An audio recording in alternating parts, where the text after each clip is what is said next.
पुरानी पेंशन की बहाली कर चुके राज्यों के मुख्यमंत्रियों को प्रधानमंत्री नरेंद्र मोदी की तरफ से एक पत्र भेजा गया है। इस पत्र में प्रधानमंत्री नरेंद्र मोदी ने जिस बात का जिक्र किया है वो बेहद चौंकाने वाला है। दरअसल प्रधानमंत्री नरेंद्र मोदी ने जब से यूनिफाइड पेंशन स्कीम की घोषणा की है तब से वो पुरानी पेंशन की बहाली कर चुके राज्यों को अपने पक्ष में लाने की कवायद में जुटे हुए हैं, क्योंकि यही वो राज्य है जो पुरानी पेंशन की बहाली के मुद्दे के असर को जगाए हुए हैं। और इसी के नाते से सरकारी कर्मचारी जो है पुरानी पेंशन की बहाली के मुद्दे को लेकर के आंदोलित है। प्रधानमंत्री नरेंद्र मोदी को इस बात का भरोसा है कि अगर यूनिफाइड पेंशन स्कीम को पुरानी पेंशन की बहाली कर चुके राज्यों के मुख्यमंत्री लागू कर देते हैं तो फिर सरकारी कर्मचारियों के आंदोलन पर परमानेंट विराम लगाया जा सकता है। इसीलिए प्रधानमंत्री नरेंद्र मोदी ने योजनाबद्ध तरीके से पुरानी पेंशन की बहाली कर चुके राज्यों के मुख्यमंत्रियों को पत्र लिख करके कहा है कि आप पुरानी पेंशन की बहाली करके और पुरानी पेंशन का लाभ सरकारी कर्मचारियों को दे रहे हैं। हमारा सुझाव यह है कि आप पुरानी पेंशन की बहाली करने के बजाय और पुरानी पेंशन का लाभ देने के बजाय आप यूनिफाइड पेंशन स्कीम के जरिए सरकारी कर्मचारियों को लाभान्वित करने की कोशिश करिए।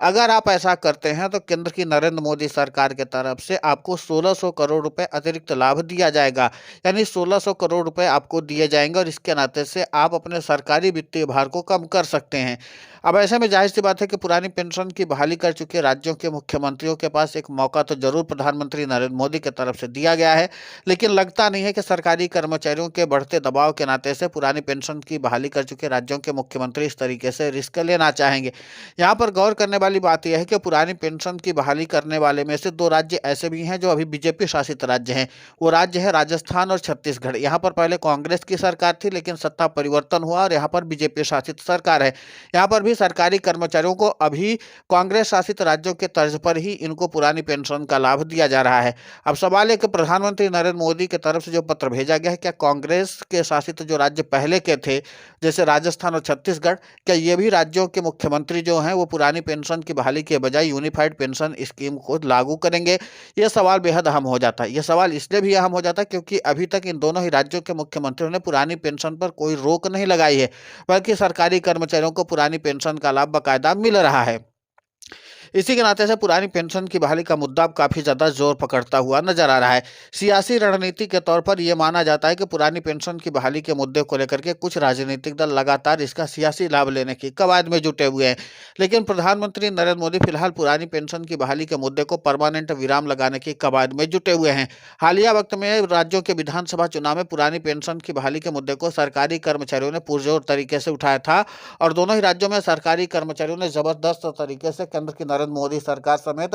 बीजेपी शासित सरकारों के ऊपर दबाव बनाने की कोशिश की थी। हालांकि दोनों ही राज्यों में सरकारी कर्मचारियों को निराशा हाथ लगी थी और सरकारी कर्मचारियों की कोई भी रणनीति काम में नहीं आई थी। आपको बता दें कि हरियाणा और महाराष्ट्र में सरकारी कर्मचारियों ने जबरदस्त तरीके से पुरानी पेंशन की बहाली के लिए आंदोलन और मूवमेंट चलाया था, लेकिन यहाँ पर बीजेपी की रणनीति के आगे सभी सरकारी कर्मचारियों की रणनीति ढेर हो गई थी और सरकारी कर्मचारियों को केंद्र की नरेंद्र मोदी सरकार और खासकर राज्यों की बीजेपी शासित सरकारों ने आईना दिखा दिया कि सिर्फ लड़ाई लड़ने से ही काम बनने वाला नहीं है और न ही पुरानी पेंशन का लाभ मिलेगा। यानी सरकारी कर्मचारियों को केंद्र की मोदी सरकार और राज्यों की बीजेपी शासित सरकारों ने अपनी हद बता दी थी कि सरकारी कर्मचारी सिर्फ सत्ता परिवर्तन करने का जो ख्वाब पाले हुए हैं वो नहीं कर सकते हैं, बल्कि केंद्र की नरेंद्र मोदी सरकार उनको खुली चुनौती भी दे दी है कि अब आप लोग सत्ता परिवर्तन करने की जो धमकी दे रहे थे उसको करके दिखाओ। आपको बता दें कि महाराष्ट्र और हरियाणा के सरकारी कर्मचारी बीजेपी की रणनीति के आगे फेल होते हुए नजर आए थे। अब माना जा रहा है कि पुरानी पेंशन की बहाली के मुद्दे पर जिस तरीके से केंद्र की नरेंद्र मोदी सरकार योजनाबद्ध तरीके से काम कर रही, तो इसी तरीके से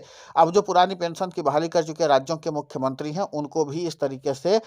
पोलराइज्ड करने की कोशिश केंद्र की नरेंद्र मोदी सरकार की तरफ से की जा रही है। देखना यह होगा कि जिस तरीके से केंद्र की मोदी सरकार लगातार सरकारी कर्मचारियों के इस मुद्दे को यूनिफाइड पेंशन स्कीम से जोड़ने की कोशिश कर रही है, क्या इन राज्यों के मुख्यमंत्री इस तरीके से 1600 करोड़ रुपए के मिलने वाले लाभ को नजरअंदाज करते भी हैं या नहीं। हालांकि माना यह जा रहा है कि कांग्रेस शासित राज्यों के मुख्यमंत्री इस तरीके से रिस्क लेने की कोशिश नहीं करेंगे। अब आपको हम गिना देते हैं कि किन किन राज्यों के जो सरकारी कर्मचारी हैं वहां पर पुरानी पेंशन का लाभ उनको मिला है और वहां पर कांग्रेस की सरकार है। तो इसमें बात कर लेते हैं कर्नाटक है, जहां पर पुरानी पेंशन का लाभ सरकारी कर्मचारियों को मिलने ही वाला है। इसके अलावा बात कर लेते हैं तो हिमाचल प्रदेश है जहां पर सरकारी कर्मचारियों को पुरानी पेंशन का लाभ सुखविंदर सिंह सुक्खू दे रहे हैं। इसके अलावा और बात कर लेते हैं तो झारखंड है जहां पर सरकारी कर्मचारियों को पुरानी पेंशन का लाभ मिल रहा है। इसी तरीके से कुछ और राज्य हैं जहां पर केंद्र की नरेंद्र मोदी सरकार की बजाय कांग्रेस शासित सरकारें जो हैं, इसमें तेलंगाना भी आता है जहां पर भी सरकारी कर्मचारियों को पुरानी पेंशन का लाभ देने की कवायद की जा रही है। और इसी के नाते से केंद्र की मोदी सरकार चाहती है कि यूनिफाइड पेंशन स्कीम से इन सरकारी कर्मचारियों के मुद्दे को जोड़ा जाए। देखना दिलचस्प होगा, लेकिन इसी के साथ सरकारी कर्मचारियों ने एक बार फिर से हुंकार भरी है कि वो केंद्र की नरेंद्र मोदी सरकार को चुनौती देने में कोई कोर कसर छोड़ेंगे नहीं। फिलहाल इस पूरे घटनाक्रम को लेकर के आपकी प्रतिक्रिया बहुत महत्वपूर्ण होती है, आप हमें कमेंट करके जरूर बताएं। साथ ही हमारे चैनल को सब्सक्राइब करें, खबर को ज़्यादा से ज़्यादा शेयर करें ताकि पुरानी पेंशन की बहाली का मुद्दा और बुलंद हो।